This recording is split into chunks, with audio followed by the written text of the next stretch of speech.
ಈ scanning centres, diagnostic centres, ಆಸ್ಪತ್ರೆಗಳಲ್ಲಿ ಎಲ್ಲೆಲ್ಲಿ ಈ ಥರ ಒಂದು ಮೆಷಿನ್ಗಳಿದೆ ಮತ್ತು ಎಕ್ವಿಪ್ಮೆಂಟ್ ಇದೆ, ಅದರ ಮೇಲೆ ನಿಗಾ ವಹಿಸ್ತಕ್ಕಂಥ ಕೆಲಸ ಮಾಡಬೇಕು, ಅದನ್ನು ವೆರಿಫಿಕೇಶನ್ ಮಾಡುವಂಥ ಕೆಲಸ ಆಗಬೇಕು, ಅದನ್ನು ದುರುಪಯೋಗ ಆಗ್ತಾ ಇದೆ ಇಲ್ವಾ ಅಂತ ತಿಳ್ಕೊಳ್ತಕ್ಕಂಥದ್ದು ಮಾಡಬೇಕಾಗ್ತದೆ. ಅದನ್ನು ಕೂಡ ಮಾಡೋದಕ್ಕೆ ನಾವು ತೀವ್ರವಾದಂಥ ಕ್ರಮ ತಗೊಳ್ಳೋದು ಕೂಡ ಈಗ ನಾವು ಹೇಳಿದ್ದೇವೆ. ಅದ್ರ ಜೊತೆಯಲ್ಲಿ ಭ್ರೂಣ ಹತ್ಯೆ ಆಗ್ತಾ ಇರ್ತಕ್ಕಂಥದ್ದು ಎಲ್ಲರಿಗೂ ಕೂಡ ಬಹುಶಃ ಗೊತ್ತಿದೆ, ಆದರೆ ಅದ್ರ ಬಗ್ಗೆ ನಾವು ಮಾತನಾಡೋಕ್ಕೆ ಹೋಗಿಲ್ಲ, ಅದ್ರ ಬಗ್ಗೆ ಚರ್ಚೆ ಮಾಡೋಕ್ಕೆ ಹೋಗಿಲ್ಲ, ಅದ್ರ ಬಗ್ಗೆ ಯಾವ ಪ್ರಮಾಣದಲ್ಲಿ ಸೀರಿಯಸ್ ಆಗಿ ತಗೊಳ್ಬೇಕು ಅಂತ ಎಲ್ಲೊಂದು ಕಡೆ ನಾವು ಹಿಂದೇಟು ಹಾಕಿದ್ದೇವೆ. ಯಾಕಂದರೆ ನಮ್ಮ ಮಹಿಳೆ ಶಿಶು ಲಿಂಗ ಅನುಪಾತ ಏನಿದೆ ಅದು ಕಡಿಮೆ ಆಗ್ತಾ ಇದೆ. ಕಡಿಮೆ ಆಗ್ತದೆ ಅರ್ಥ ಏನು? Direct it means nothing other than ಈ ಭ್ರೂಣ ಹತ್ಯೆ ಆಗ್ತಾ ಇದೆ, ಈ ಫಿಮೇಲ್ ಫಿಟಸೈಡ್ ಆಗ್ತಾ ಇದೆ ಅಂತಾನೆ ಅರ್ಥ ಅದು.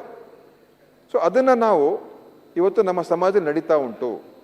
ಈಗ ಕಳೆದ ವರ್ಷಕ್ಕೂ ಈ ವರ್ಷಕ್ಕೂ ಕೂಡ ನಮ್ಮ ಸಿವಿಲ್ ರಿಜಿಸ್ಟ್ರೇಷನ್ ಡೇಟಾ ತೆಗೆದುಕೊಂಡಾಗ ಹೋದ ವರ್ಷ 947 ಇತ್ತು ಹೆಣ್ಣು ಮತ್ತು ಗಂಡಿಗೆ ಅನುಪಾತ, ಈಗ 929 ಆಗಿದೆ, ಕಮ್ಮಿ ಆಗಿದೆ.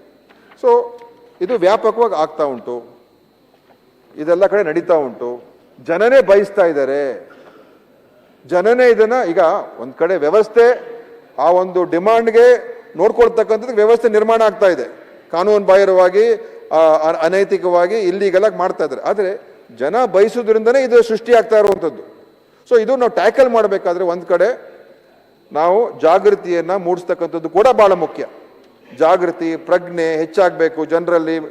ಇದು ಸರಿಯಲ್ಲ, ಇದು ತಪ್ಪು ಅಂತ ಆ ಮನೋಭಾವ ಬರೋದನ್ನು ಕೂಡ ಮಾಡ್ತಕ್ಕಂಥದ್ದಕ್ಕೆ ನಾವು ಪ್ರಯತ್ನ ಮಾಡಬೇಕು.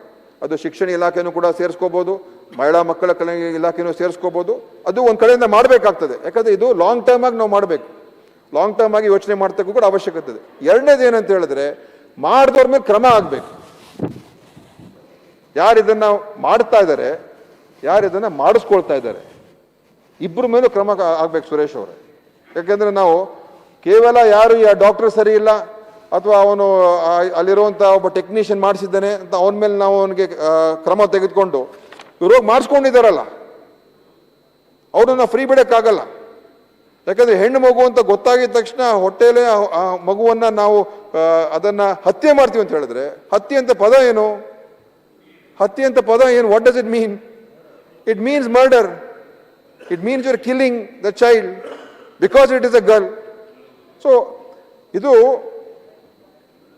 ಅವರು ಕೂಡ ಇದಕ್ಕೆ ಜವಾಬ್ದಾರರಾಗ್ತಾರೆ. ಆ ತಾಯಿ ಕೂಡ ಅದಕ್ಕೆ ಜವಾಬ್ದಾರಿ ತಗೊಳ್ಳೇಬೇಕಾಗ್ತದೆ. ನನಗೆ ಗೊತ್ತಿಲ್ಲ, ನಮ್ಮವ್ರು ಒತ್ತಡ ಹಾಕ್ಬಿಟ್ರು ಅಂತ ಹೇಳಕ್ ಆಗೋದಿಲ್ಲ. ಎಲ್ಲೋ ಒಂದ್ ಕಡೆ ಹೋಗಿ ನೀವು ನೋಡಿದ್ರಲ್ಲ ಆ ಆಲೆ ಮನೆ ಯಾವ ರೀತಿ ಇತ್ತು ಅಂತ.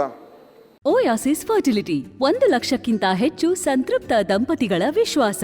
ಅಪಾಯಿಂಟ್ಮೆಂಟ್ಗಾಗಿ ಈಗಲೇ ಕರೆ ಮಾಡಿ 7825893605. ನಾನು ನೋಡಿದೆ ಅವತ್ತು ಗೊತ್ತಾದ ಮೇಲೆ, ಈ ವಿಷಯಗಳು ಗೊತ್ತಾದ್ಮೇಲೆ ನಾನು ಖುದ್ದಾಗಿ ಎಲ್ಲ ಕಡೆ ಹೋಗಿ ಭೇಟಿ ಕೊಟ್ಟೆ. ಅಲ್ಲಿ ಹೋದಾಗ ಅಲ್ಲಿ ಜನನೇ ಹೇಳಿದ್ರು, ಕೆಲವರು ಡಾಕ್ಟರ್ಸ್ ನಿಮ್ಮವರೇ ಶಾಮೀಲಾಗಿದ್ದಾರೆ ಅಂತ. ಅವ್ರ ಹೆಸರುಗಳೆಲ್ಲ ಕೊಟ್ಟರು. ಮೈಸೂರು ಆಸ್ಪತ್ರೆಗೆ ಹೋದೆ, ಅಲ್ಲೂ ಕೂಡ ಕೆಲವರೆಲ್ಲ ಹೇಳಿದ್ರು ಯಾರ ಇನ್ವಾಲ್ವ್ಮೆಂಟ್ ಇದೆ, ಇದು ಮೈಸೂರು ಆಸ್ಪತ್ರೆ ಎಷ್ಟೋ ವರ್ಷಗಳಿಂದ ಇದು ಇಲ್ಲಿ ನಡೀತಾ ಇದೆ, ಅದಕ್ಕೆ ಪರ್ಮಿಷನ್ ಇಲ್ಲ, ಏನೂ ಇಲ್ಲ. ನಮ್ಮ ಅಧಿಕಾರಿಗಳು ಏನ್ ಮಾಡ್ತಾ ಇದ್ರು, ಯಾರೋ ಚೆಕ್ಕು ಮಾಡಿ ವೆರಿಫೈನೂ ಮಾಡಿಲ್ಲ, ಚೆಕ್ಕು ಮಾಡೋಕೆ ಹೋಗಿಲ್ಲ. ಅಲ್ಲಿ ಇಬ್ಬರು ಅಧಿಕಾರಿ ಸಸ್ಪೆಂಡ್ ಮಾಡಿದ್ದೀನಿ, ಅದು ಬೇರೆ. ಆದರೆ ಇದು ಎಲ್ಲ ಕಡೆ ಆಗ್ತಾ ಇರ್ತದೆ, ನಾವು ನಿಗಾ ವಹಿಸ್ತಾ ಇಲ್ಲ. ಮತ್ತು ಈ ರೀತಿ ನಮ್ಮ ಇವರು ಹೇಳಿದ್ರು, ನರೇಂದ್ರ ಸ್ವಾಮಿ ಅವರು, ಅದೇ ಎಲ್ಲೋ ಗದ್ದೆಯಲ್ಲಿ ಅಥವಾ